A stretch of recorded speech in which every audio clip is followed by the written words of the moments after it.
Sandy, will you take the roll, please? Brian Smith. Steve Hackett. Here.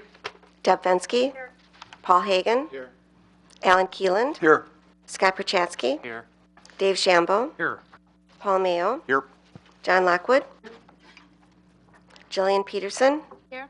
And Eric Olson. Here. 9 present. We have a quorum. Thank you, Sandy. Will you also read the purpose of the hearing? I will.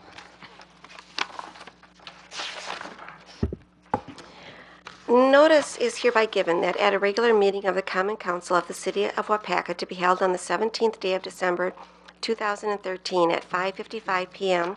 in the council room in the City Hall, 111 South Main Street, Waupaca, Wisconsin, there will be heard and considered for passage a resolution for the discontinuance and vacating of that portion of Bowlby Lane located in the city of Waupaca, Waupaca County, Wisconsin, and it has a lengthy description which I'm not going to read. And then a map was also attached.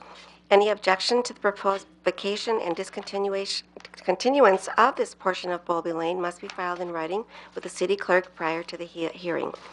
This was dated November 4th, 2013, and signed by Henry Velker, city clerk. Thank you, Sandy. First, we'll take testimony in favor of the subject. Those people testifying, please state your name and address for the record and limit your time to 3 minutes. Will there be any testimony in favor of the subject? Any testimony in favor of the subject? Okay, next we'll take testimony in opposition of the subject. John. There were some developments on this today. There was an email sent to Henry, the clerk, and I received a copy of it. Also had a conversation with one of the property owners. They do not want this to be vacated. They changed their mind. Oh, okay. Who's the property owner? The Waupaca Woods Mall and O'Reilly Motors. I'll talk to you about it. Okay. Yeah. That's two different property owners. They both objected to it. Great. Yeah. After we spent a couple $1,000. Yeah, I know it. I know. Okay. Go ahead. I'm sorry. Can the hearing proceed? Oh, yeah, but we can't do anything, because the statute says that if any of the property owners object, that the council can't pass a resolution to vacate it, under the procedure that we use. Okay. All right. Is there any other testimony in opposition to the subject? Okay, we'll move to rebuttal. Testimony in favor. Rebuttal in favor. Rebuttal in opposition.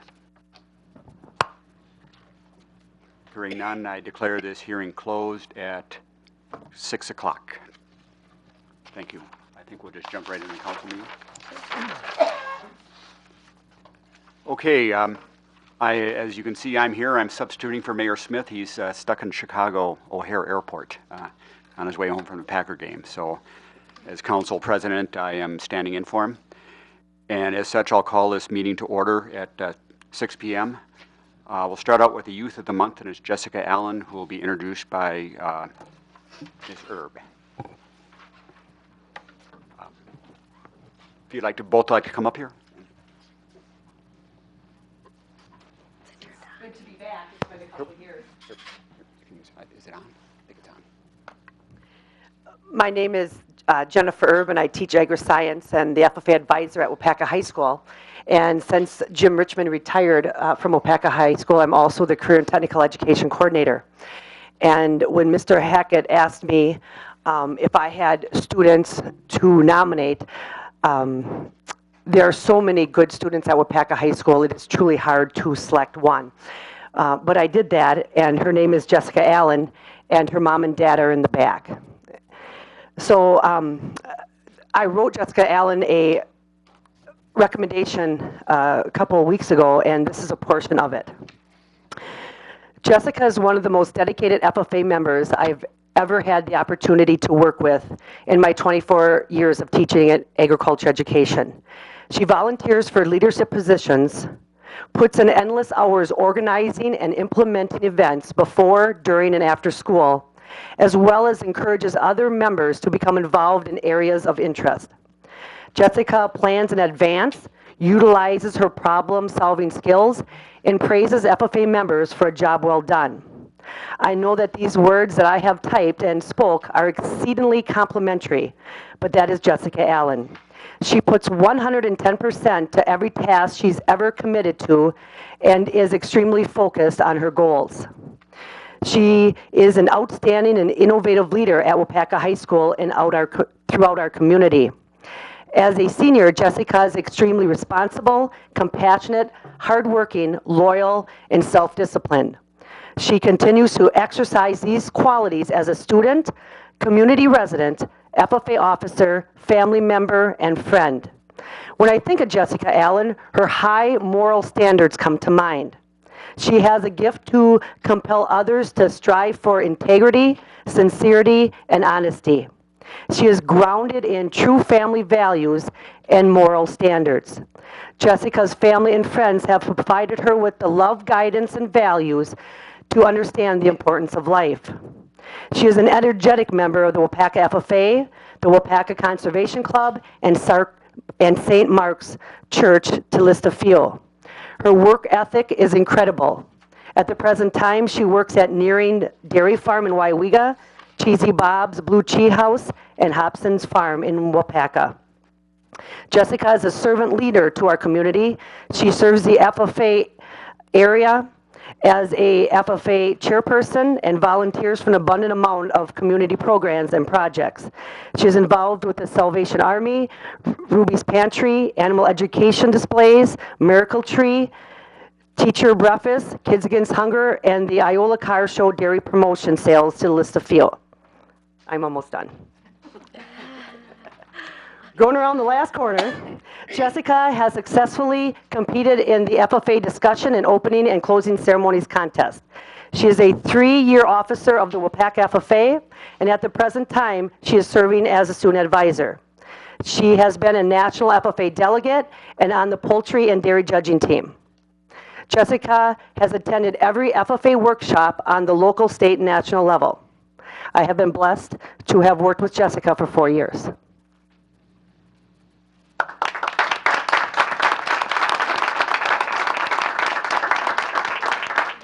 Jessica, I have a certificate for you. I'll read it. Certificate of Recognition. This is awarded to Jessica Allen for Outstanding Youth of the Month Award, City of Waupaca. Signed, Brian Smith, Mayor, Paul Mayo, City Council President, dated December 17th, 2013. Congratulations.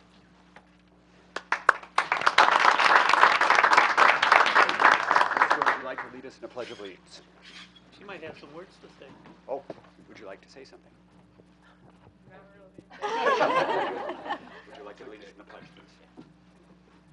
I pledge allegiance to the flag of the United States of America and to the republic for which it stands, one nation, under God, indivisible, with liberty and justice for all.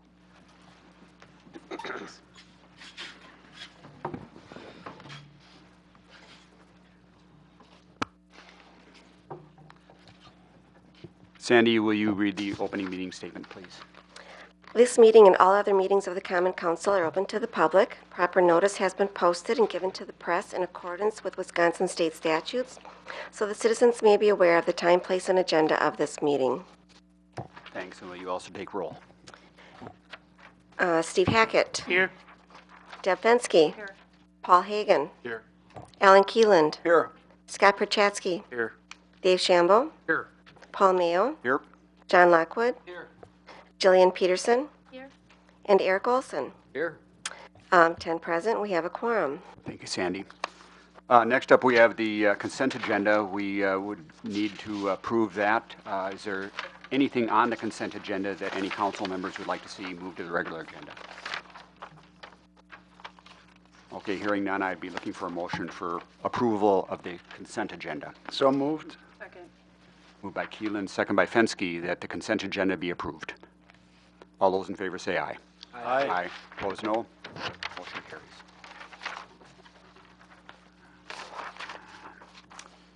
Next, we have the regular agenda. We believe we have 2 handouts. Sandy, would you detail those, please? Under number 9, unfinished business, number 1, a corrected budget amendment was distributed. Under number 8, new business, number 2A, the Waupaca Area Chamber of Commerce agreement was distributed.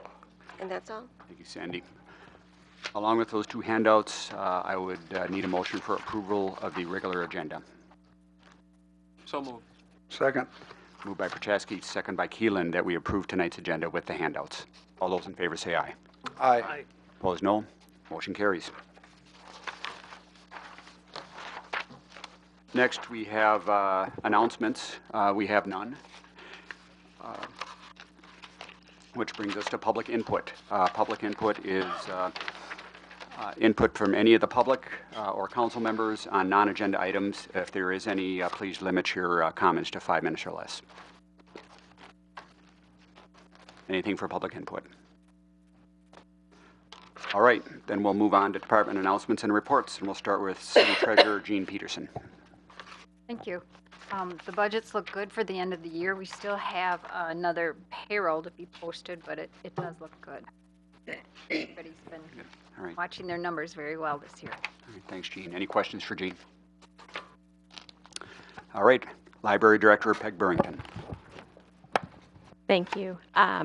We are closed December 24th and 25th, the 31st and January 1st, along with City Hall. Of course, we're available online 24/7 through InfoSoup.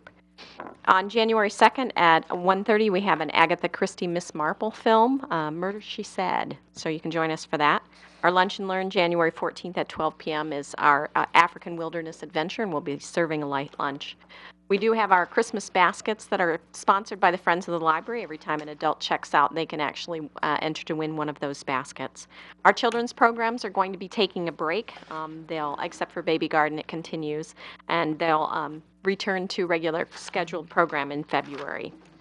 And we are on budget, or on track to be on budget this year. Thank you. Thanks, Peg. Any questions for Peg? Okay, Economic Development Director Brennan Kane. Good evening.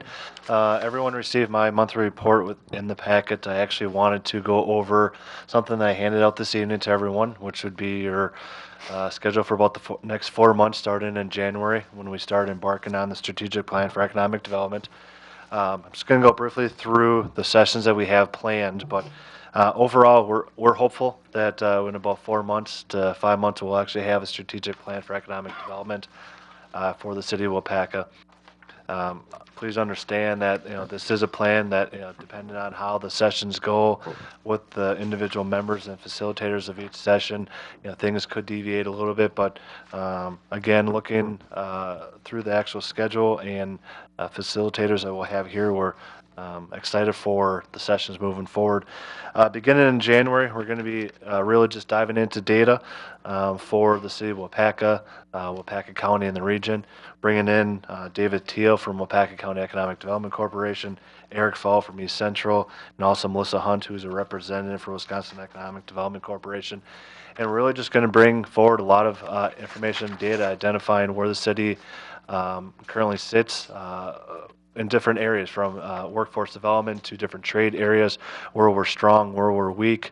That'll begin to identify areas of focus for the goals that we'll be looking at in February. I want to identify between session 1 and session 2, underneath the general notes on the second page.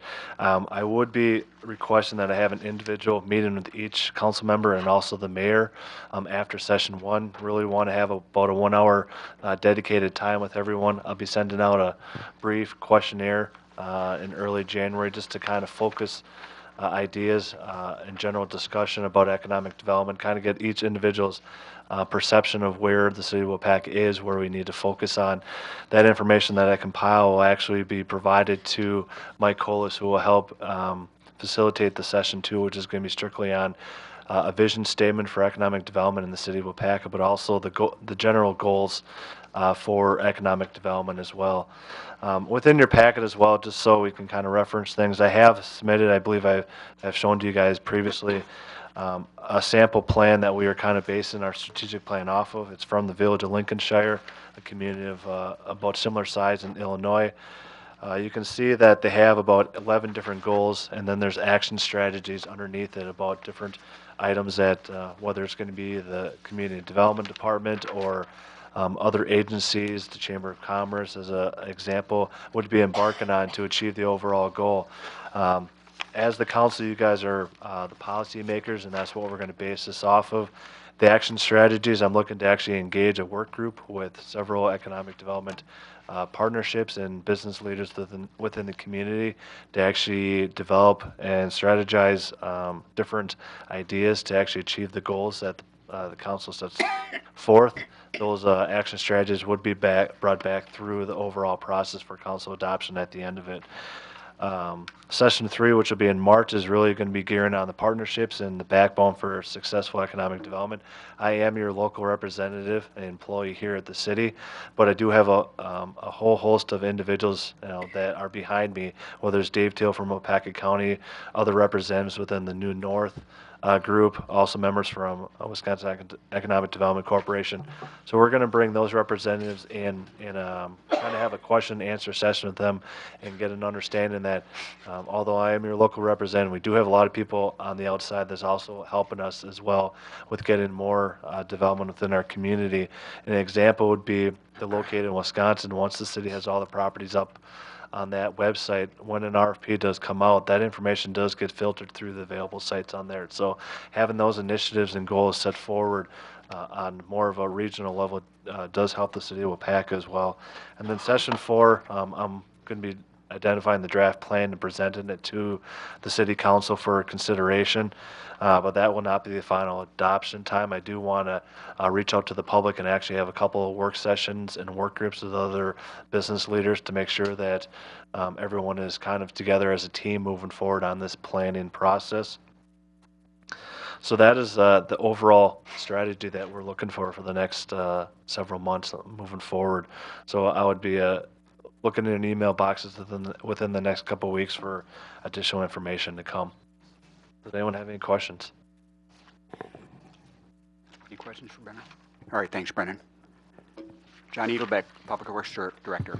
Okay, we're in designing our road work for next year, working on Hillcrest and West Fulton. That's under contract by K. Singh. I haven't heard from them lately, but we'll be working with them on that. We are doing some work on the Bowlby lift station. This is the lift station that's behind Goodwill. We replaced out some pumps there, and we're in the process of putting in variable frequency drives to make it a little more energy efficient. Effective January 1st, there will be an increase to the pay-by-the-bag refuse collection at the Regional Recycling Center. This is a vote that was taken by the Regional Recycling Commission. It will be a $3 cost now per tag. Went from $2 to $3. That is quite a substantial increase. However, it gets us away from dealing with quarters and coins out at the recycling center itself. $3 is still very reasonable. If you go through 2 bags a month, 3 bags a month even, 2 bags a month is $6 a month for garbage. Now, obviously, you have to take it there.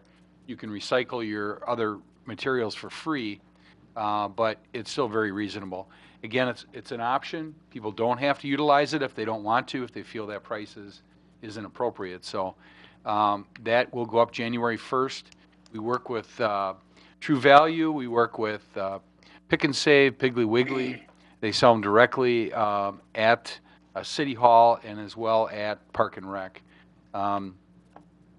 And I believe the town of Farmington also sells tags. So we will be getting some information out to the real commercial retailers that actually sell those tags as well. So that's just a heads up for everybody here and for those that are listening. We had some safety training on December 5th for our supervisors. We talked over a few things, and we'll have our annual safety training to meet our Department of Safety and Professional Service requirements probably in March at this point, the end of March. One item I want to talk a little bit about is snow shoveling. I know we've kind of had snow every day or every other day, but we do have a ordinance that does require people to remove snow from their sidewalks. So I encourage everyone to do that. If you can't physically do it, if you can accommodate, either have someone in your neighborhood, a relative, a friend, or have to pay someone to do that. It is for the safety of everybody that we do shovel our sidewalks, so we provide a safe route for everyone on those sidewalks. If you have an address that you feel they are not addressing, please contact John Lust or the Development Department. John does manage that list. He does notify those property owners, our building commissioner. He then follows up whether that sidewalk has been shoveled. And if it has not, the protocol then is to contact our department, and within a day or two, that sidewalk does get shoveled by our crews, and we do bill that out. So I know Appleton has gone over this recently, if you've been reading the Post-Crescent, whether they should allow a 48-hour or 72-hour time period before it's required to be shoveled, and they have maintained their 48 hours. So, I mean, I don't know if we're in that ballpark. I think we probably give a little more time, but if you see a sidewalk that is not being shoveled or you get a call from a constituent, contact John Lust. Again, he will notify. Our protocol is to notify the property owner beginning of the winter season now, either in person, through the mail, door hanger, somehow he contacts that property owner and tells them that they have to proceed and maintain the ordinance. If they do not after that, we do not recontact that property owner all winter long. They're very aware of it. A month from now, if they're not shoveling and it hasn't shoveled in a week, we can go back out and shovel and rebill them. So it's a very difficult program to administer. We think we have it down to the most efficient manner right now. John, being the building inspector, is out and about, and we actually are going to be meeting again on that, our staff with their department, but that is the protocol. So again, it's all about safety. It's all about providing a safe means for children, elderly, everybody to walk on our sidewalks in the winter. So we encourage everyone to comply and appreciate everybody's compliance with that ordinance. The last item I have is we're at 92% of the budget year at the end of November. Our street department is at 89%, water division is at 91%, and sewer division is at 75%. How's your snow and ice budget? As of today, or as of the end of November? When we're doing snow removal during the workday, obviously their hours get coded to that, but that is in the budget. It's the fuel, the sand, the salt, and overtime extra hours, obviously, that affect us. But the end of November, we're at 107%. So Probably a little higher now. Yeah. I would think. If I remember right, I think you've been below budget more than you've been above on that, though. at Yeah, least I for the went 5 back. years I've been I here. think I went back 15 years, Dave, and we were within $200, our budget, of the 15-year average. Yeah, that's pretty good. Isn't that And amazing? you're not going to be below every year. Yeah, Sooner or so later, we're- it's going to catch up to it. Yeah, Well, it's not a wild guess, but it's not something you can control either. I mean, you got to clear the snow. Correct. Yeah. All right. Thanks, John. Any questions for John? Okay, we'll move on to Aaron Jensen, Park and Rec Director. Thanks, Paul. I want to start out by saying Josh Peterson, our park supervisor, has passed his certification for playground safety inspector.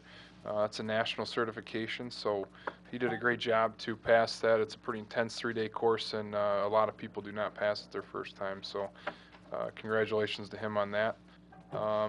We also just want to give a needs assessment update. We are taking a break here in December as we're finding it difficult for a lot of these groups that we have to meet with yet to meet in the month of December. We have about 6 to 8 groups left, depending on who we can get to commit, and that should be wrapped up in January.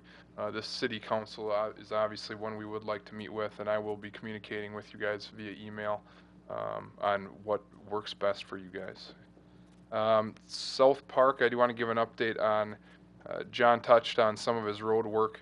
We are trying to get K-Sing to design the parking lot with some of his road work, but before that happens, we have to get phase 2 kind of cleared by the DNR, and in order to do that, you guys have all heard about it, the archaeological studies have to be completed and reviewed. It is completed and is now being reviewed by the state archaeologist in Madison, as well as a federal some federal level archaeologists because of the 2 funding sources. So that, last I talked to them, they said that should be done around January 10th. With it being some of it being federal money, that does take a little bit longer than this last time around. Our recreation program supervisor job has been posted on the state website, as well as some area schools in the UW system. as well as the paper and the city website. That will be posted through January 3rd. We will do interviews in January and hopefully have that position figured out by February so we can get someone starting by then.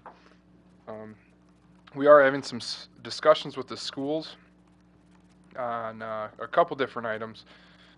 Something that comes out of this needs assessment is, and something that I really do believe is that we should work with the schools in using our facilities for both of our programs jointly.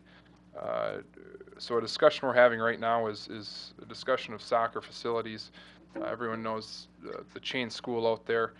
That's where we hold our rec soccer program, and that is our biggest or second biggest any given year as far as numbers go.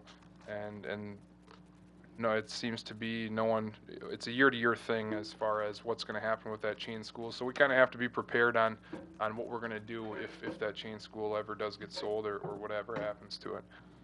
So we're talking about possibly having that program at the high school where the practice soccer fields are now and the practice football fields. So that's just in the works. Nothing's guaranteed yet, but those discussions are happening. We are also in the discussions of 4K kindergarten, or 4-year-old kindergarten, I should say.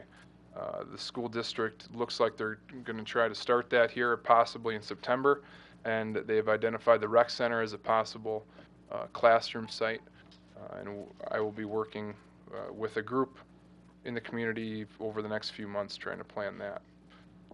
And that is about, I guess we are working on a tree drop permit for that project in Shadow Lake, so that's in the process, as well as a sport fish restoration grant for, it's for the fishing pier that was in the Phase 1 part of South Park, but because of the availability of this grant, we were kind of steered in this direction to go after this specific grant for that project. And actually the deadline has been moved. It's a February 1st deadline now. So that's about all I have. Thanks, Aaron. Any questions for Aaron? Okay, we'll move on to Police Chief Tim Golk. Chief. We are finalizing our eligibility list for the vacant full-time police officer position. We did narrow it down to 2 applicants. We're doing background checks right now. That'll be completed within the next 3 to 4 weeks, and we have some other testing to go through, and then we'll be giving a conditional offer of employment.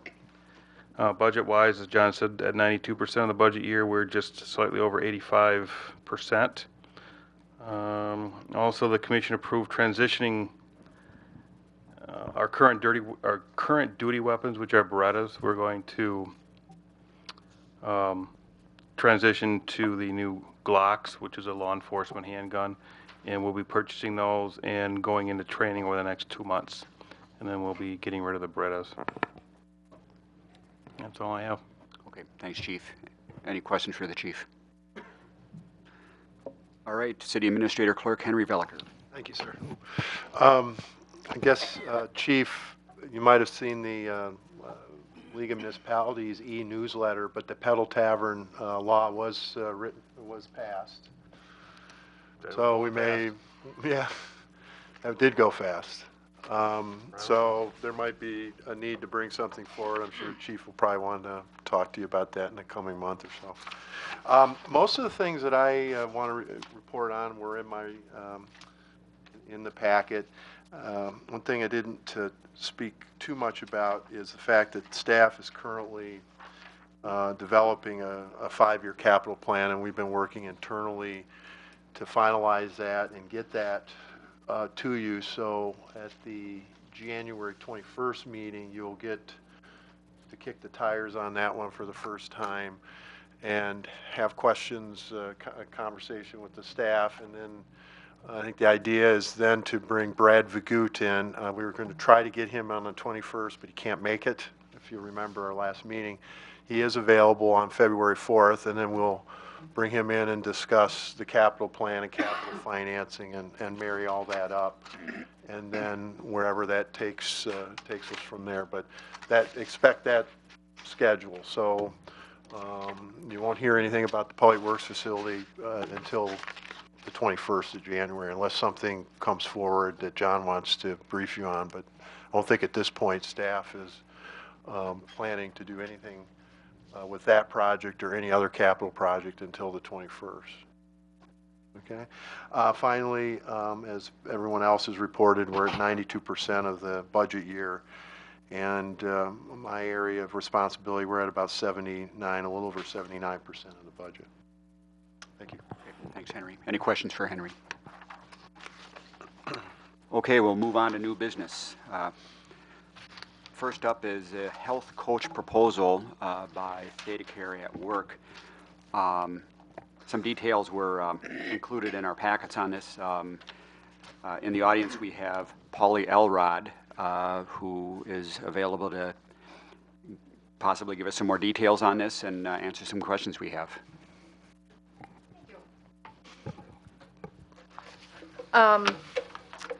The proposal, I believe, is in your packet, as was mentioned. ThedaCare, our commitment to the community is to improve the health of our communities.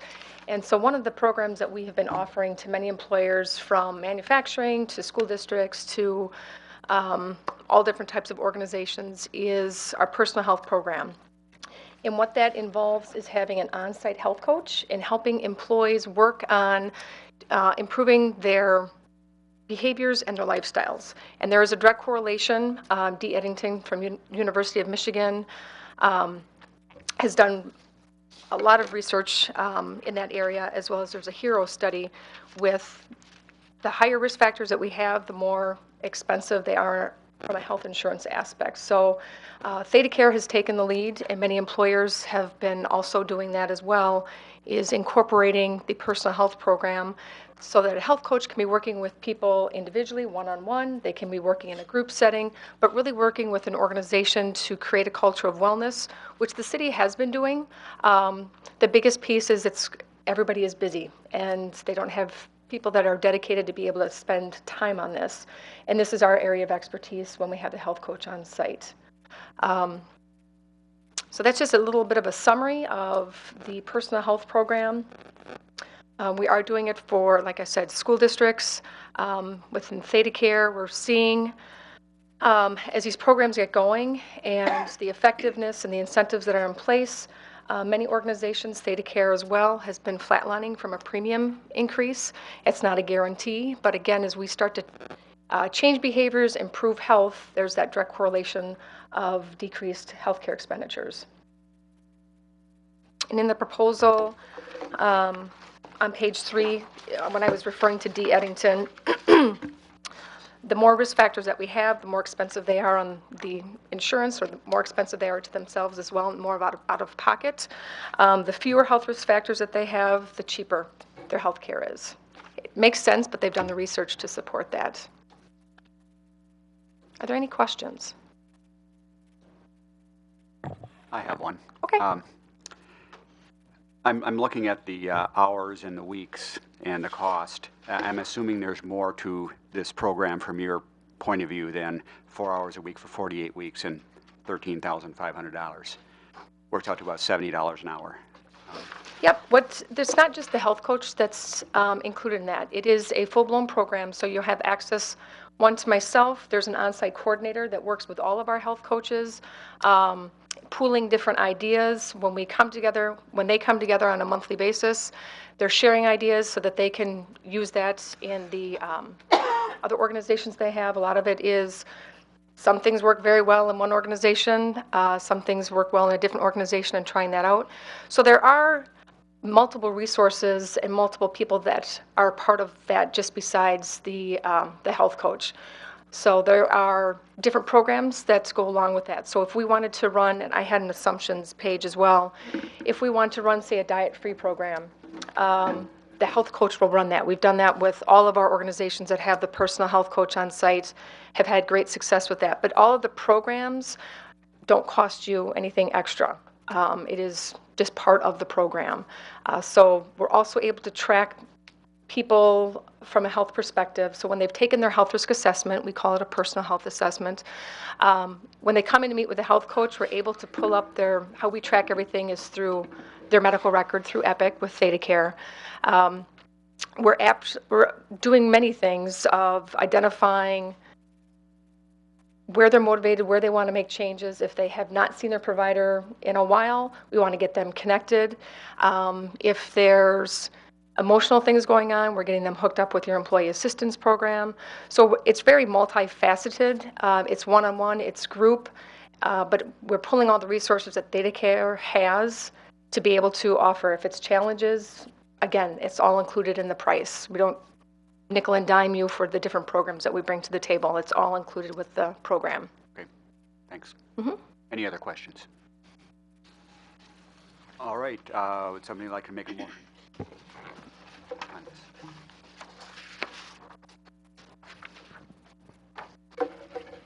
We're here tonight to either okay this, approve it, to be put into place, I'm assuming for 2014, or not act on it at all and it'll go away. Henry, do we have any money in the budget for this? Yeah, what we did is, a couple years ago, there's a policy decision made by council to basically put the future of our health insurance program in the hands of the employees. We created a wellness committee. Council moved to a higher deductible plan to save on the premium increase. We implemented that, and we're proposing to fund this through the HRA. And this year, I believe we have 80,000 in a fund that goes to pay claims. Now, one thing that Ms. Elrod didn't mention, I did ask her about this, and we did discuss it at the Wellness Committee level, is if we get into third, fourth quarter and people are really hitting our HRA very hard and submitting claims, then we can kind of, smooth this out and back out of it, reorient the hours so that we don't tap in. We want to make sure that we have enough money for those HRA payments.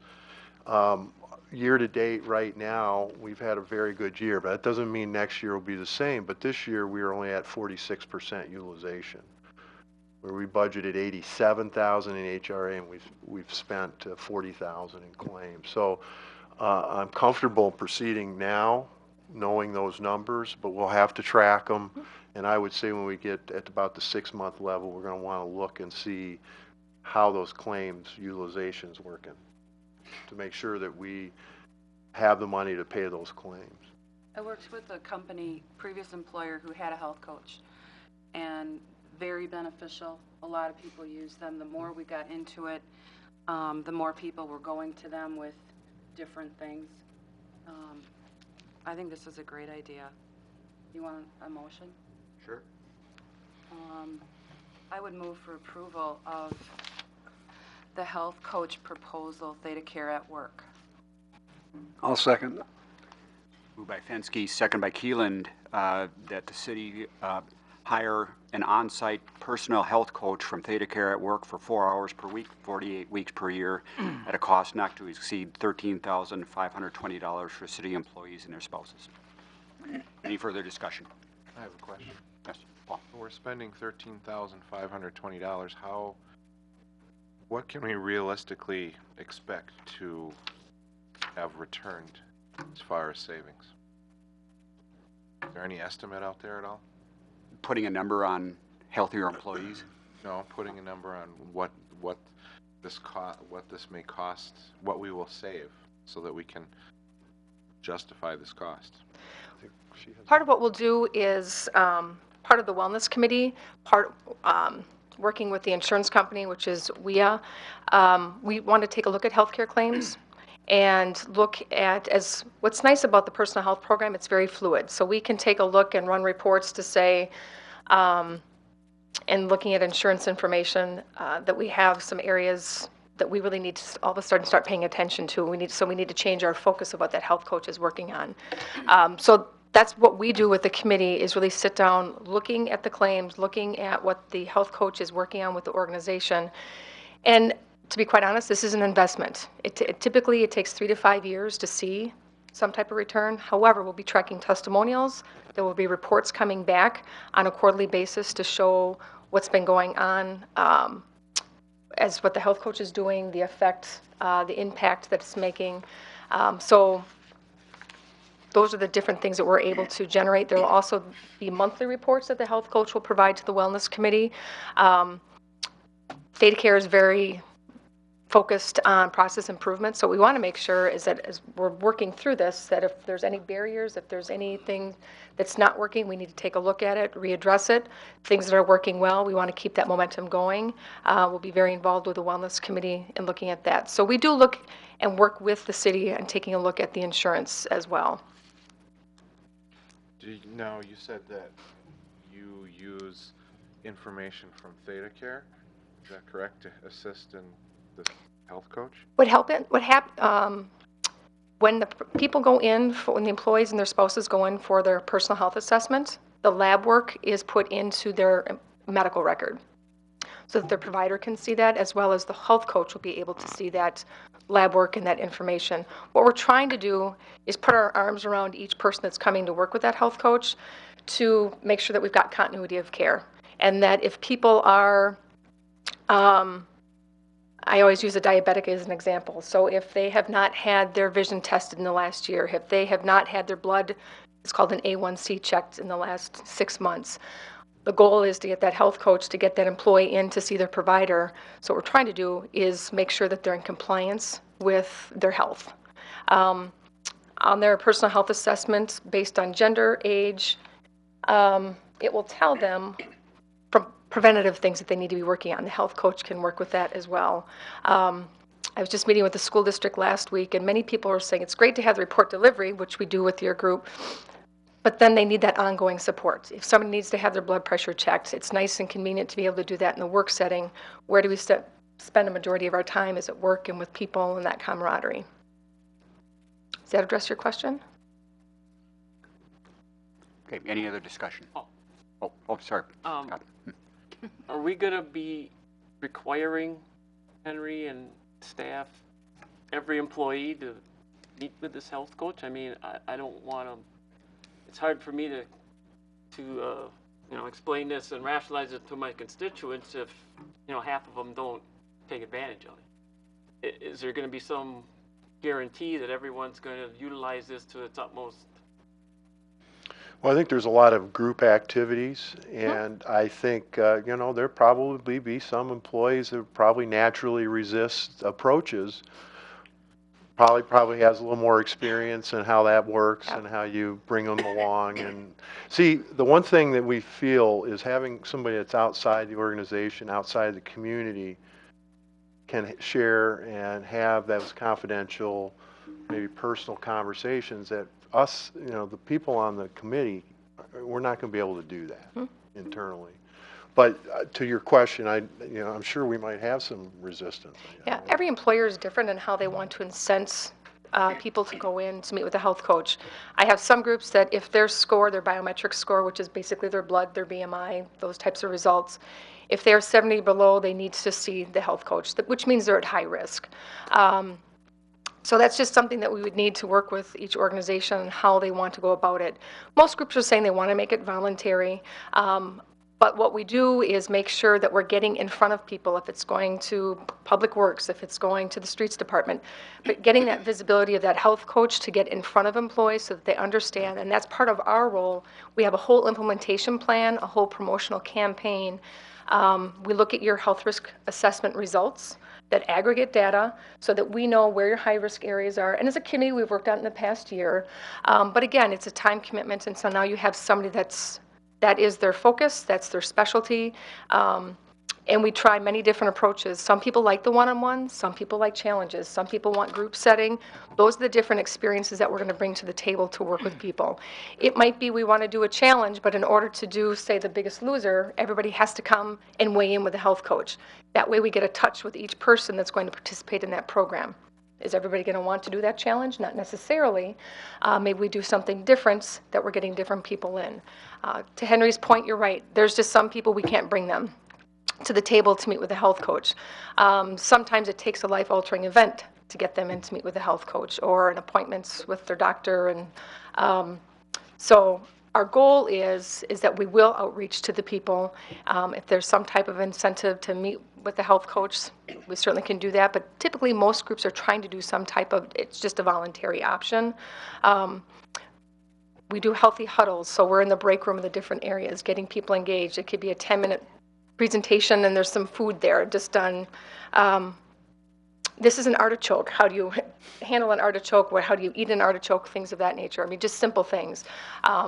Again, trying to introduce different things to people and getting them engaged. Again, it's really up to the committee and how they want to go ahead and do that incentive. If we do want to, and everybody that's at high risk, different ways that we'll also do is if we see that February is Heart Month and we want to reach out to people that have high blood pressure, that health coach in a confidential way can go ahead and reach out to those individuals if, again, the organization feels comfortable with us doing that outreach. It's still up to the employee if they want to come in, or the spouse, and if you want to open up to the spouses as well. Well, remember, to qualify for the HRA, they have to participate in the wellness program. Now, whether it goes to the next step of requiring all those meetings, I think we can go down that road and see where we're at, and then if we have to, do something. But they have to participate in these activities to qualify for that HRA. So That would dovetail. well, into participating with the health you want coach, people to come along on their own. Right. But my guess is without any problem, we have, 60, 75%, 80% of our people are going to do it. Mm-hmm. The other way we're going to touch everybody is by report delivery. So when they take their personal health assessment, they're also going to meet one-on-one with that health coach. So again, we've got another time for them to get to meet that health coach, have a conversation. That health coach can schedule another appointment with that person, again, building that relationship, that dialogue, finding out what people are interested, each person, what they're motivated to change, looking at the results. So again, that's, I don't want to say forces, but when we do that report delivery, we do have that one-on-one time so that they can make that connection. And that's not that's just part of the incentive, so. Eric. You keep talking about these results. Now, my employer also, we have a similar program. Mm-hmm. We do the health risk assessment, but and we've got health coaches, but we also do what I call a mandatory blood draw for each employee. Now they can say they don't want to do the blood draw, but then it's going to cost them probably $900 more on their insurance. Is there anything with a blood draw on this? Because you can make up any answers you want on a health risk assessment, Right. but without hard numbers from a blood draw, it's just, for me, I kind of like seeing those hard numbers. That motivates me. Mm-hmm. Valid question. When we do our health risk assessment, it's an all or nothing. You have to do the biometrics, which is all of your objective data. So that's your blood work, getting your BMI, your body fat, blood pressure, your height, your weight, all of that. That is then inputted in. Then they have to complete a questionnaire. In order for them to get a report, they have to do both pieces. The lifestyle, they do get a score, but that is subjective. If you ever wanted to go down the road of tying premium into score, that would have to be off that objective data, which is the biometrics. So they don't, with our tool, you have to do both. You have to do the questionnaire as well as you have to do the biometric information to be able to get that report. So if we approve this, every employee is... They're already doing this right now. They're already doing the blood draw. They're already doing the health risk assessment, correct. So this is just adding the health coach. Correct. Yeah. Okay. See, the problem we've had, Eric, as a committee is to really get going. I mean, this isn't our area of expertise, and we are kind of fiddling around on the fringes. And I think for us to really see the results, we've got to kind of step up our game. And as a committee, I don't think we're going to get there without some outside help.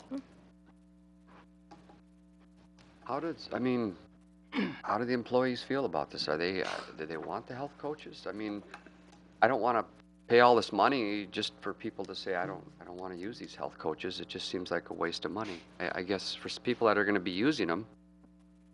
Well, I think the Wellness Committee tried some programs last year, and I think they were received well. I think we have employees who want to be healthy and want to go down that road of wellness, and I think having somebody dedicated to the process and the programs would be helpful, rather than staff who are on the committee trying to pull these programs together.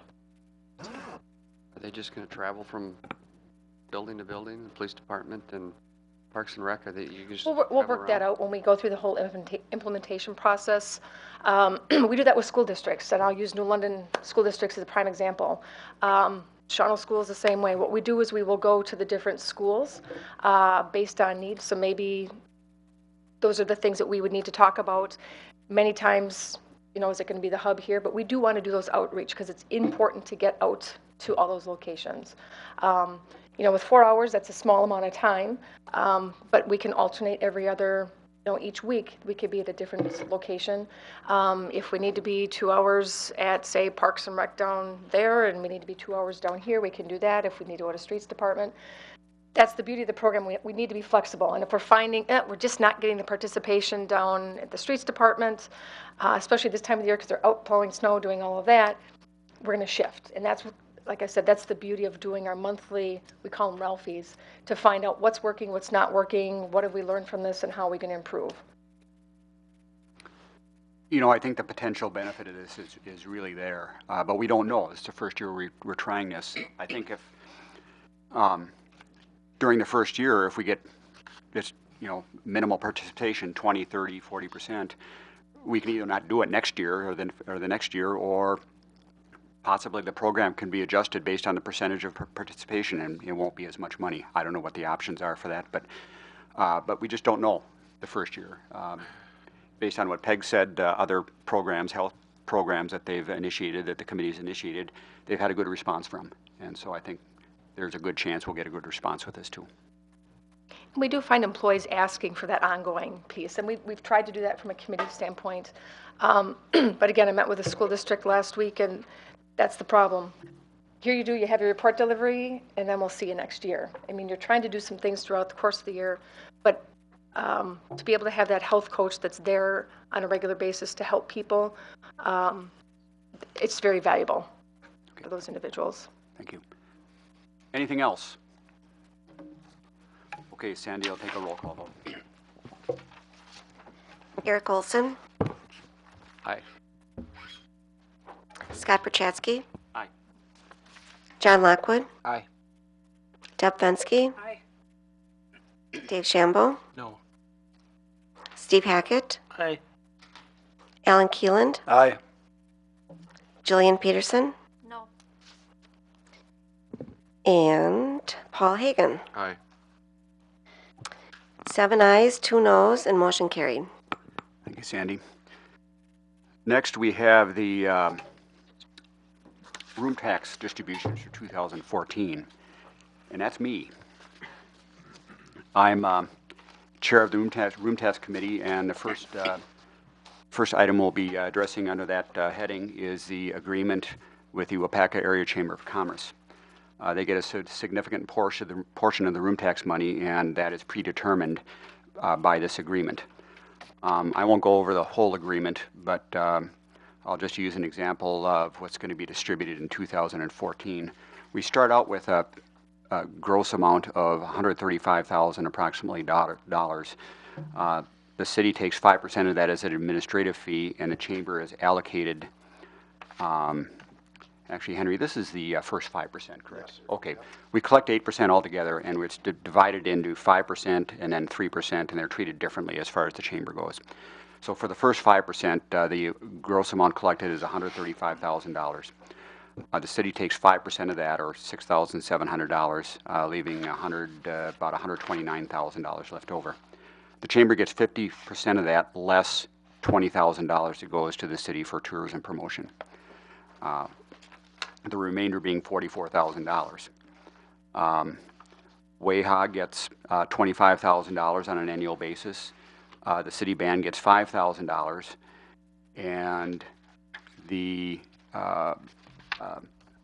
city will discuss this in item number 2, but there's a county-wide tourism effort going on, and that effort will receive $3,240 from the room tax on that. The remainder is $31,000 that is distributed to applicants for the room tax. But as far as the chamber goes, they get 50% of the first 5%, and then on the next 3%, they get 70% of that, or $56,000, just about $57,000. This is a one-year agreement for 2000 and actually it's October October 1st, 2013 through September 30th, 2014. So we'll kind of retroactive it. This is the same, essentially the same agreement, if not exactly the same agreement as it was last year. And it seems to be working out well. If you have any questions about this, now is the time to ask. How many more years do we have on WAHA $25,000 distribution? It's quite a few. I think it goes through 2019. We asked that question at the committee level, and Henry looked it up, and it's through 2019, I believe. It was a 10-year agreement starting 2009. For the $20,000 share of the city allocation for tourism promotion, is there any, what do we actually do with that $20,000 for tourism promotion? Yeah, go ahead. You, Henry. It goes towards, any number of things. We're anything in the Park and Rec department. We bring tournaments in for that. I'd argue that what the police department does helps provide a safe environment for tourists to come. I think about everything we do in the city, you could argue, is in support of tourism. I know there's a varying difference of opinion about whether that is true or not, but that's, how we're justifying it.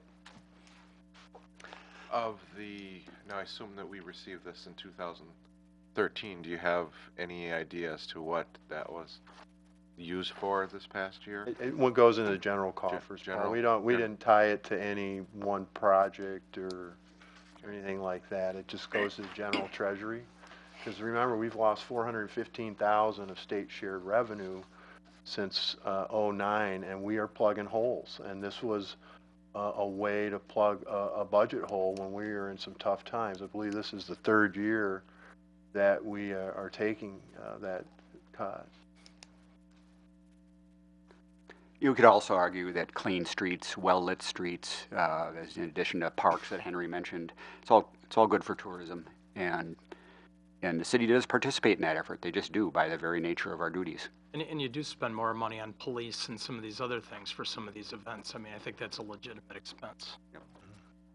I have a question, Henry, on the distribution to the county. Third year of the JEM grant, how many years is that? Well, this would be the third year of the grant, third and final year. Final year, okay. And what we're trying to do, and Terry and I are representing the city on that effort, is they're trying to get it to more of a sustainable situation where the businesses are, they're going to try to raise money through advertising and try to keep it self-sustaining.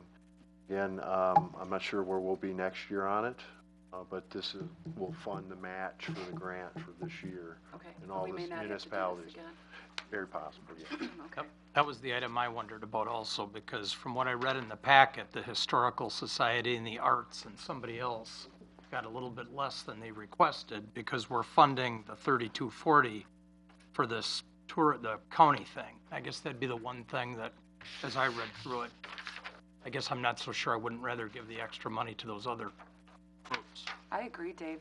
Totally agree. We'll be discussing that on our next item, yeah. Okay, any other questions or comments? Okay, if not, I'd be looking for a motion to approve the one-year agreement with the Chamber of Commerce for their share of the room tax money starting October 1st, 2013 through September 30th in the distribution allocation I just went over. I'll move. Second. Moved by Hackett, second by Hagan, that we approve the agreement between the City of Waupaca and Waupaca Area Chamber of Commerce on the room tax distribution for 2014. Any other discussion? Is this a roll call? Roll call. I believe it, yep. Okay. Sandy will take the roll. Steve Hackett, Aye. John Lockwood. Aye. Eric Olson. Aye. Alan Keeland. Aye. Jillian Peterson. Aye. Paul Hagan. Aye. Deb Fensky. Aye. Scott Perchatsky. Aye. And Dave Shambo. Aye. 9 ayes, motion carried. Thanks, Sandy. All right, next is that program we were just talking about. It's a cooperative effort between the Wisconsin Department of Tourism and 8 other municipalities in Waupaca County to promote tourism in the county. The total cost of the program is $48,000. The Department of Tourism from the state covers 25% of that cost, or $12,000. The remaining $36,000 charge is allocated to the 8 different communities. Waupaca's share this year would be $3,240. I'm not sure who the municipalities are, but it's my understanding that all 8 are discussing the same thing that we are tonight for 2014. All 8 have approved it in past years. The Waupaca County Economic Development Corporation seems to feel that this is a very good use of money and are recommending that we continue it for a 3rd year. The GEM grant was received, so $12,000 would be allocated towards this effort in Waupaca County if we approve this tonight. And the Room Task Committee did recommend that council approve this. So, any questions? I'll make a motion that we approve this also. I'll second. Moved by Hackett, second by Keeland, that council approve a request from Waupaca County Tourism Project for room tax monies in the amount of $3,240 for a 3rd year GEM grant cost share. Any other discussion? Okay, Sandy will take the roll. Dave Shambo. No. Eric Olson. No. Deb Fensky. No. Paul Hagan. Aye. Steve Hackett. Aye. John Lockwood. Aye. Jillian Peterson. No. Scott Perchatsky. No. And Alan Keeland. Aye.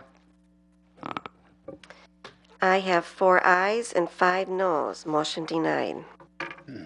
Okay.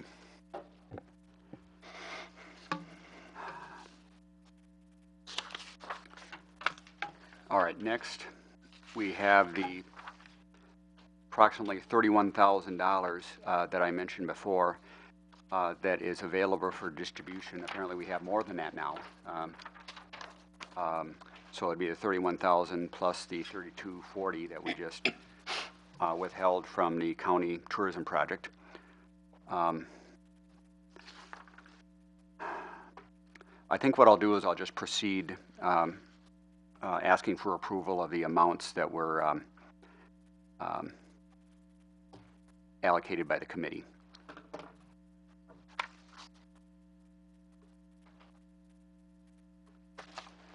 I'll make a motion we approve.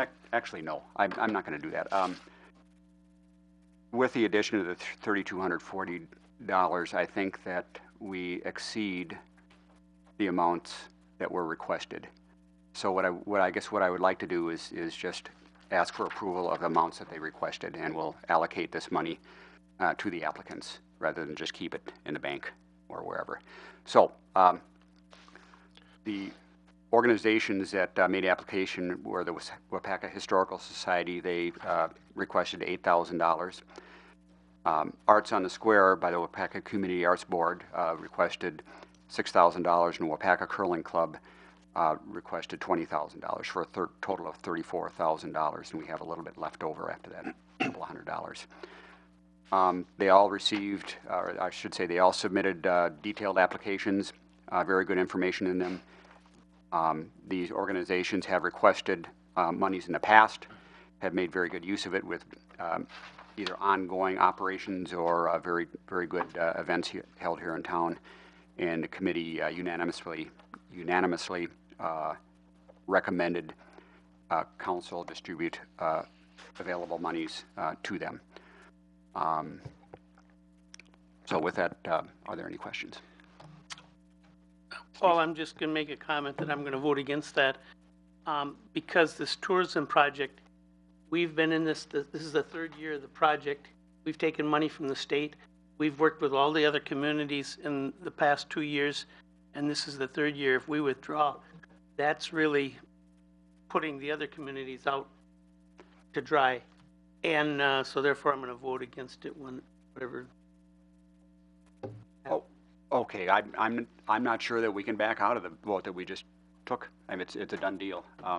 And we have an opportunity here to fund these local organizations and the amounts they requested for their projects and their ongoing operations. I still will vote against it for that reason. Okay. Any other comments?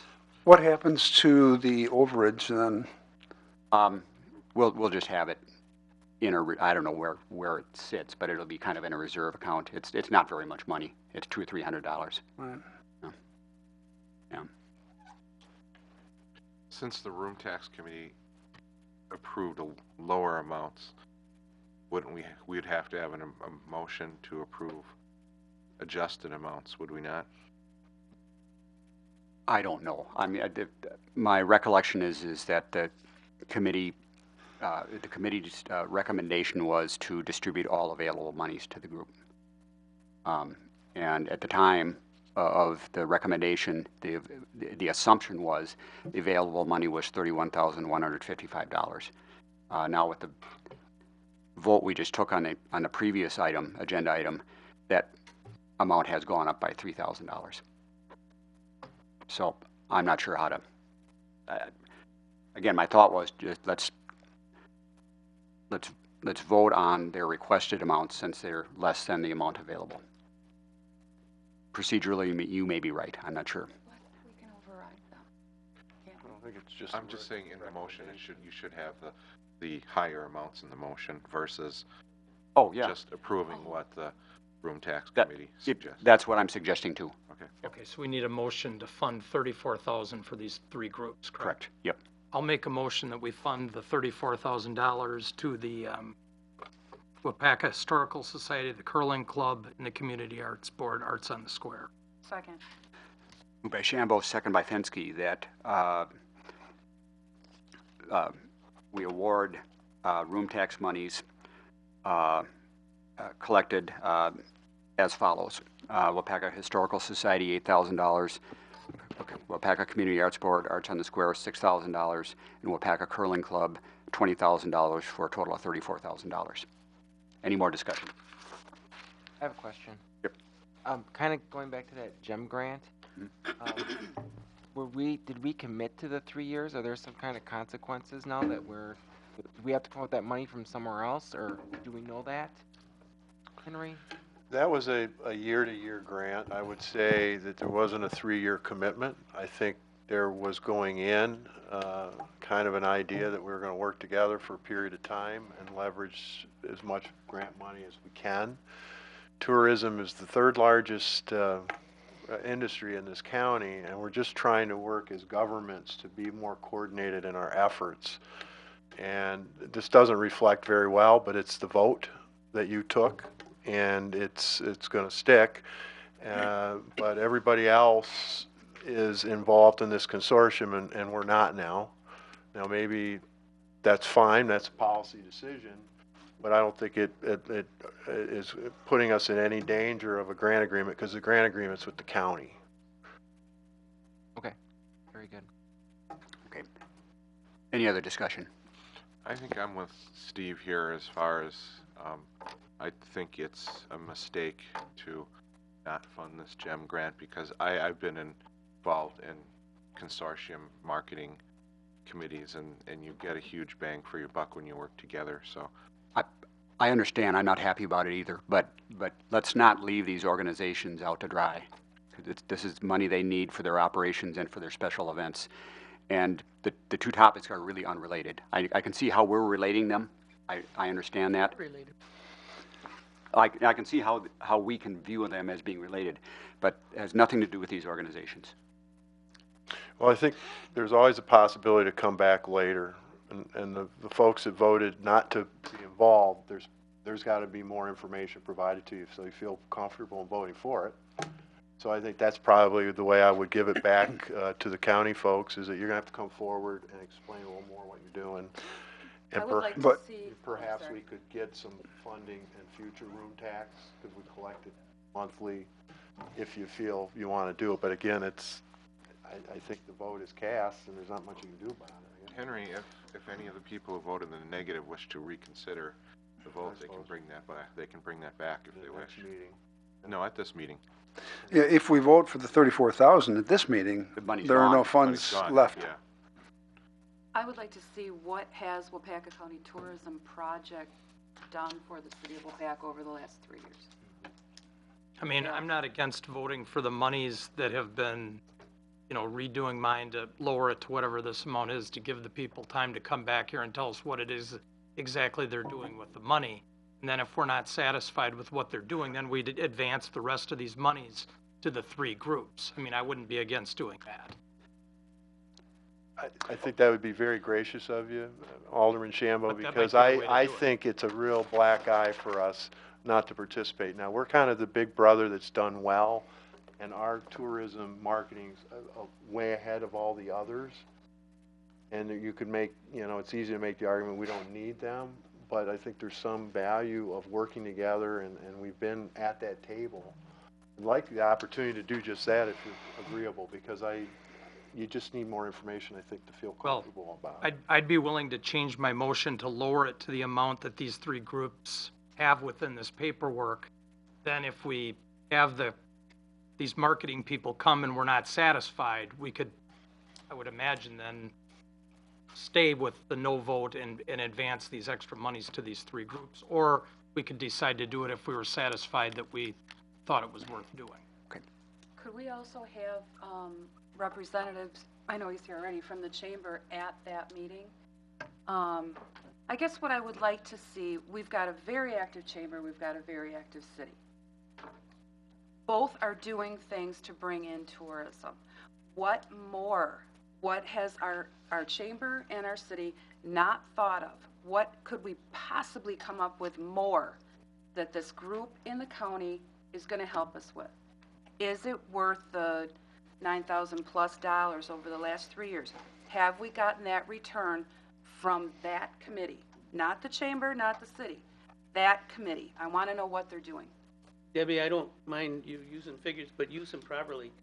This $3,240 is based on Our graduated. share of a grant, yes. Well, yeah, but it's 3,000, but last year it was less, and the first year it was less because it was 1/4 the first year. Okay, I stand half the corrected. second. I want to know what the dollar amount we have spent over the last 3 years.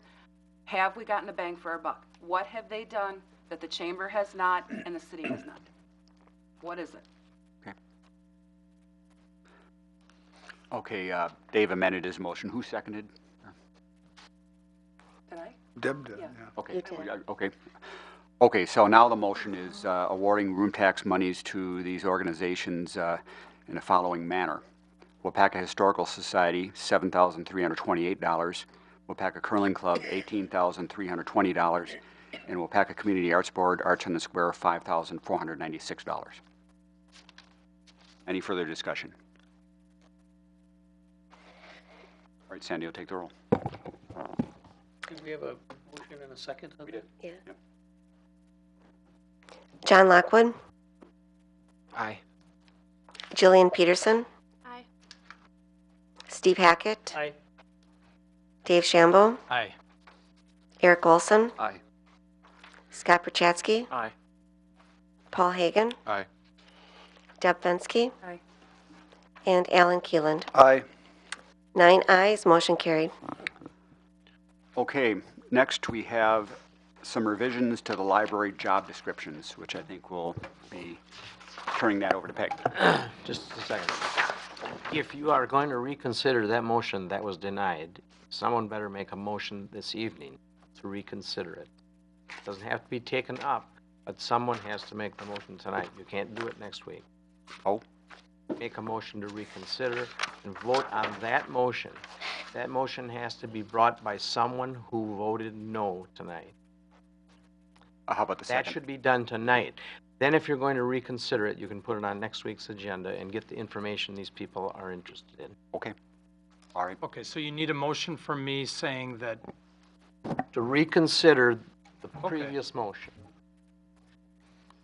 For the gem grant. We're not going to act on that motion. You're only on a motion Yeah, to no, reconsider. right. Okay. I am willing to reconsider that with regard to the gem grant. What else do I need to say? And that's your motion. Okay, that's it. To reconsider that previous motion. Okay. I need a second. Second. Okay, moved by Shambo, second by who? Fensky. Fensky, that we, at some future point, reconsider the vote we took on the $3,240 city participation in the county tourism program. All right, any discussion? Voice vote. All those in favor say aye. Aye. Opposed, no. That motion carries. Okay, we'll move on to Peg and her descriptions of library jobs. Okay.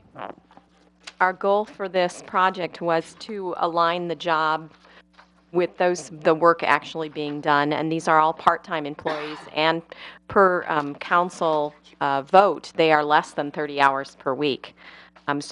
All of the job descriptions include that description, that they're less than 30 hours a week. We're rewriting the page position, which is a shelving duties position. So that was in place, being rewritten. Now all of our job descriptions include a customer service and teamwork piece that can be evaluated as well.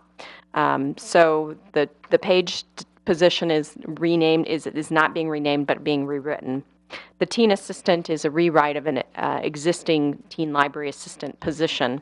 And all of these positions are progressive responsibility as we move through them. So the teen assistant also includes page duties, the customer service and teamwork, and then other things that are required of someone who's working in the teen room. Circulation assistant replaces the library assistant 1 and the substitute position that was there before. This is, as I said, progressive responsibility, still includes all of those 3 things, but also has responsibility for keeping the order of the circulation, actually checking patrons in and out, making sure that the clerical duties that are required of someone who works at the desk are done. Library Assistant 2, progressive responsibility might include doing some additional clerical work, some processing, and the packing and unpacking, making sure the tub deliveries are completed properly. And then the third progressive responsibility is an information assistant, which replaces the library assistant 3. This person also works at the information desk as a reference librarian, and then has processing. They may even have duties for collection management of certain parts of the collection, so that is included within that. And then the other position that's part-time is the ILL librarian, which is the interlibrary loan librarian. This person has responsibility for working with other libraries outside of our system to gain materials that are available throughout the state and sometimes outside of the state. So that's an additional job description. But they're all progressive responsibility, and each one of them has that piece of teamwork and customer service. We've also developed evaluations, assessments based on those job responsibilities that makes it very clear that you're being assessed for what your job duties are, and they're being laid out pretty clearly. I'm pretty satisfied with the process, and our employees seem to be satisfied. It makes it a lot easier for a supervisor to go through that assessment. And we are asking for approval. Thanks, Peg. Any questions for Peg? Okay. Motion. Move for approval. Second. Moved by Hagan, second by Perchatsky, that council approve of the revised library job descriptions for library page, teen assistant, circulation assistant, library assistant, information assistant, and interlibrary loan librarian. Any further discussion? All those in favor say aye. Aye. Opposed, no. Motion carries. Thank you. Next, we have printer purchase and maintenance agreement. Community and Economic Development Department, Brennan Kane. Brennan. Yes, thank you. The executive summary is in your packet for consideration. Currently, my department has two separate printers, one being a 11 by 17 black and white, and then also that's a printer copier, and we also have inkjet 11 by 17 printer that both of them are at their end of their lifespans. They're at about 8 years old. Went out and solicited bids for a new multi-purpose printer copier for the department, all in one machine, reducing the maintenance cost on the department from 2 machines down to 1. It has similar functions to what we currently have, but again, because of the projects that we have coming up next year and the efficiency, even on a day-to-day basis, when I meet with developers or maps are needed, the inkjet, although it does provide its service, is definitely not the efficient use of ink and everything else. We did a cost analysis on the cost of actually purchasing this new machine and the maintenance that we have on both machines, and both of them will actually go down for maintenance because of the laser being more efficient. This is being brought forward to you this evening because this is an unbudgeted expense. I am looking to utilize some outstanding monies because I was not hired until June 3rd. There were some outstanding monies that were within the director position that I would like to use for this purchase. Again, with the multitude of projects that we have coming starting next year and beyond, the need for this is immediate in January of 2014. Also with this, looking to have a maintenance agreement with MBM Services. They have serviced our existing printer for several years now. Because of this being a new machine, our maintenance contract actually does go down in price for 2014, 2015, and 2016.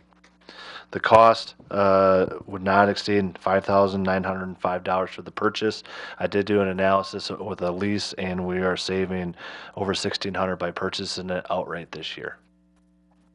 Any questions? Questions? Motion? I would move for approval of the printer and maintenance agreement for the Economic Development Department. Second. Did I say that right? Yes. Moved by Fensky, second by Keeland, that council approve of the purchase of a printer and the maintenance agreement between the Community and Economic Development Department and Modern Business Machines at a cost not to exceed $5,905 for the purchase, and a system maintenance agreement at a cost of $210. Is it for the year? It is for calendar year 2014. Okay, for calendar year 2014. Any further discussion? Okay, Sandy, I'll call the roll.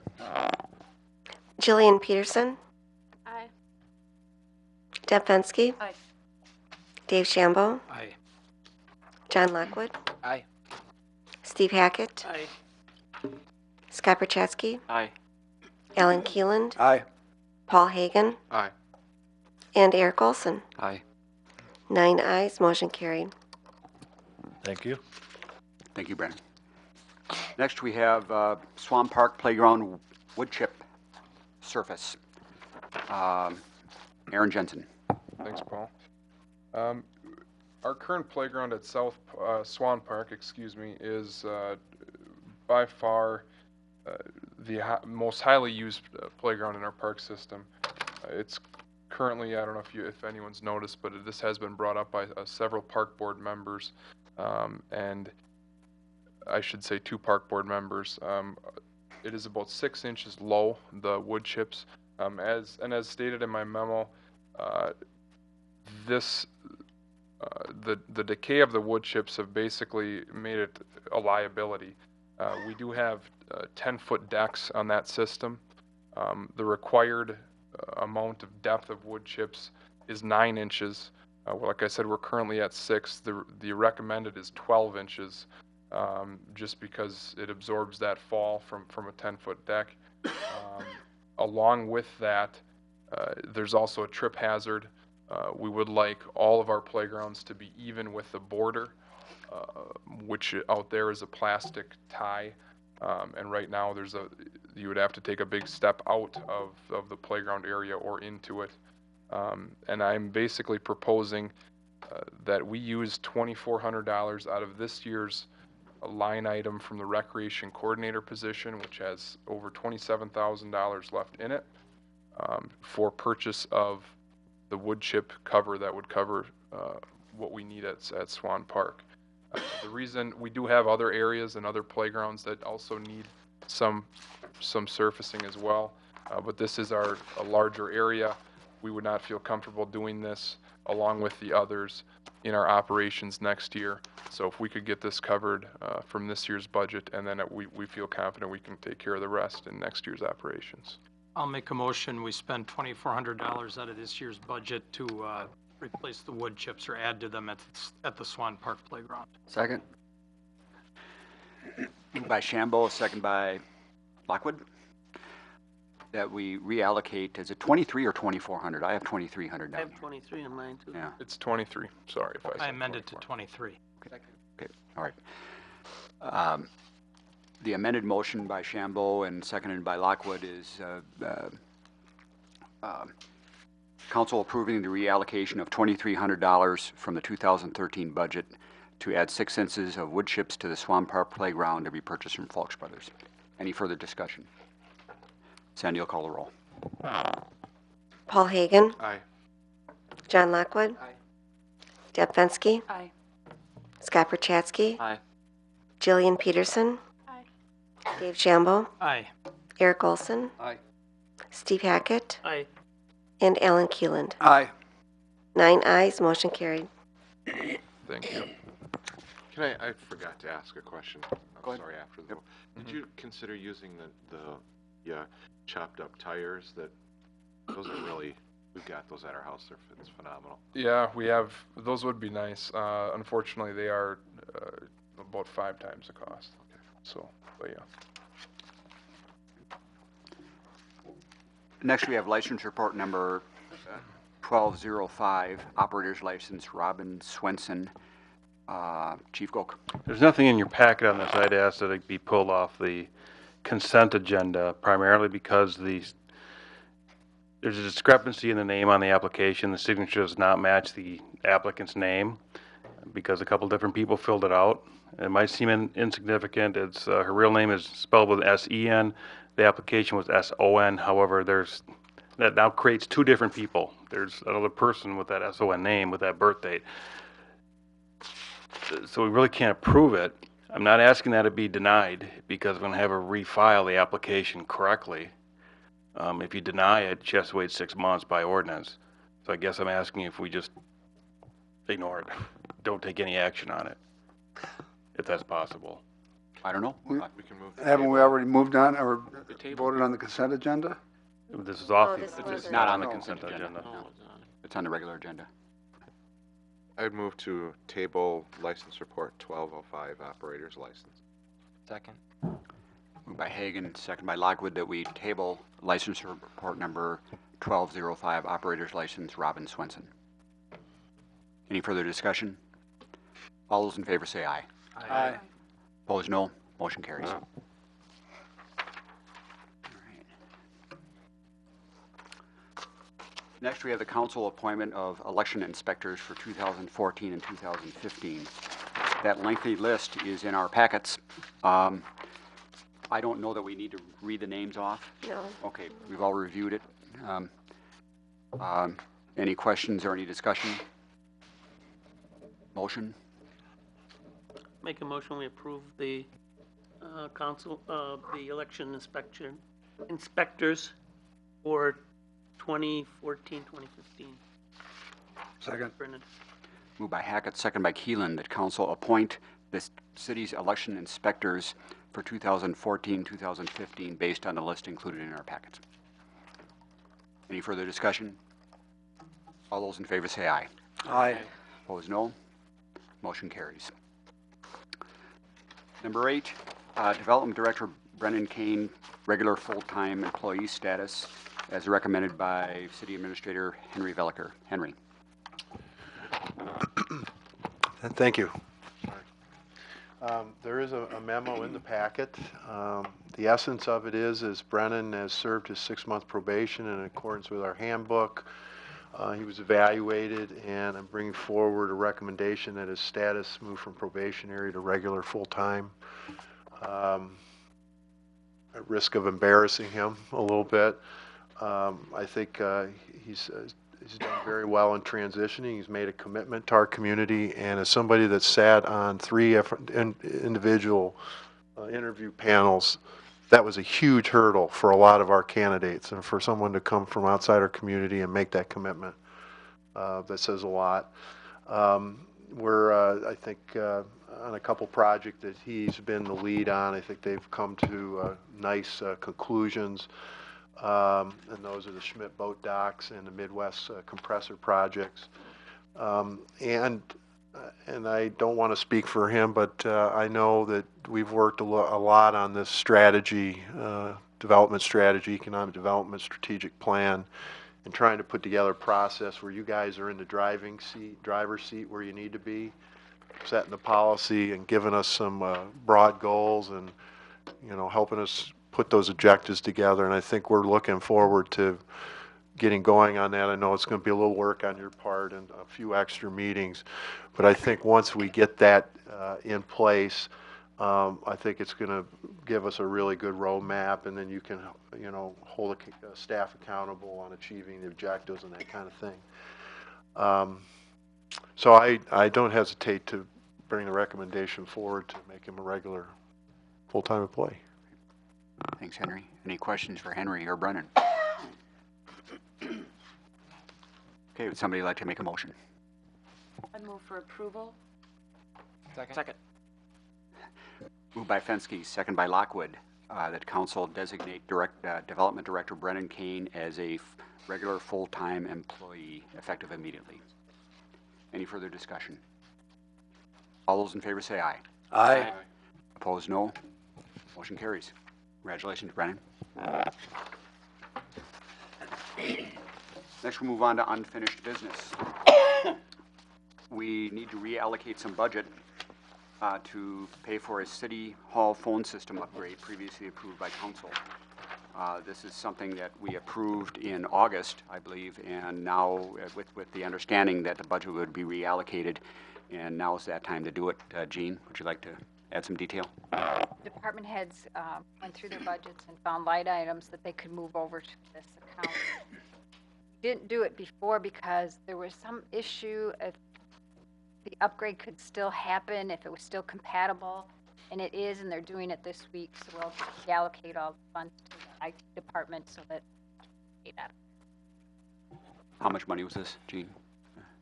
The whole was not to exceed 7,000, but I thought the upgrade was around 6,000. Yeah, like 6,200. $6,615. Yeah. But the August motion was not to exceed 7,000. Okay. Just allocating. Right. Okay. Yeah, I think the IT department has 1,000, and we're bringing another 5,600 in to cover the expense. Okay. Yep. Okay. Make a motion, we approve of the reallocation of the budget for the city hall phone system upgrade. Second. Moved by Lockwood, second by Keelan, that council approve of the reallocation of budget money to pay for the city hall phone upgrade in City Hall. Any more discussion? Sandy, you call the roll. Eric Olson. Aye. Scott Perchatsky. Aye. Deb Fensky. Aye. Jillian Peterson. Aye. Paul Mayo. Oops. Sorry. Steve Hackett. Aye. Dave Shambo. Aye. Paul Hagan. Aye. John Lockwood. Aye. And Alan Keeland. Aye. 9 ayes, motion carried. Okay. We have no issues or project discussion this month. Communications and recommendations of the mayor. As much as I'm not the mayor, there are none. And last, I'd be looking for a motion to adjourn. So moved. Second. Moved by Lockwood, second by Keelan, that we adjourn until our meeting on January 7th. Subject call. I would like to say that I miss Santa Claus coming to our... Yeah. Was he here last year? Nope. We really miss him. We've been bad. He hasn't been around since '09, I guess. Bad. Steve, can What's you the contact economy? me for next year? Been too busy. I can't afford it. Okay, My without, hours were cut. there's no further discussion. We have a motion to adjourn. All those in favor say aye. Aye. Opposed, no. Motion carries. We are adjourned at 7:30. Thank you all.